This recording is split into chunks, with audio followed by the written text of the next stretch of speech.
এখন যেরকম রাজনৈতিক পরিস্থিতি, তার মধ্যে চিরকালই বামেরা এই সময়ের মধ্যে আশা করে যে জলপাইগুড়িতে অন্তত বামেদের একটু ভালো ফলাফল হবে। এই প্রেশারটা কিরকম এবং কেন বামেরা মনে করে?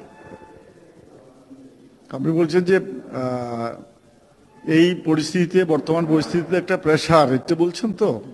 হ্যাঁ, এটা ঠিক যে এখানে আমাদের যারা বিরোধী অর্থাৎ তৃণমূল কংগ্রেস, তারা একটা প্রেশার সৃষ্টি করার চেষ্টা করছে বিভিন্নভাবে, কিন্তু আমি মনে করি যে তারা অন্ততপক্ষে জলপাইগুড়িতে এটা সফল হবে না, এটাই আমি মনে করি।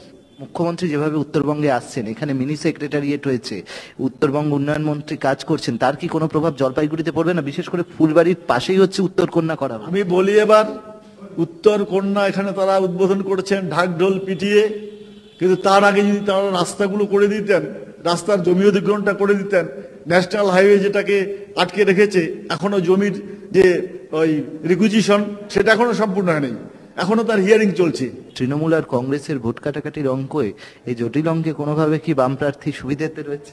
শোনেন, আমি এটা বলছি যে আমাদের যা ভোট, সে ভোট নিশ্চয়ই আমরা যেমন পাবো, তেমনি আমি যেটা বলছি কংগ্রেস এবং তৃণমূলের যেগুলো ভোট, আমরা এবার সেই ভোটগুলোও পাবো। বাবু যেটা বলছেন যে কেন্দ্রীয় সরকারের নীতির বিরুদ্ধে এবং তৃণমূল সরকার যেভাবে কাজ করছে, এই সমস্ত বিরুদ্ধেই তারা প্রচার চালাবেন, পাশাপাশি তিনি প্রচার চালাবেন তিনি যে উন্নয়নের কাজ করেছেন সেটা নিয়েও। ক্যামেরায় ভগবান সার সঙ্গে অর্ণব মুখোপাধ্যায়, এবিপি আনন্দ, জলপাইগুড়ি।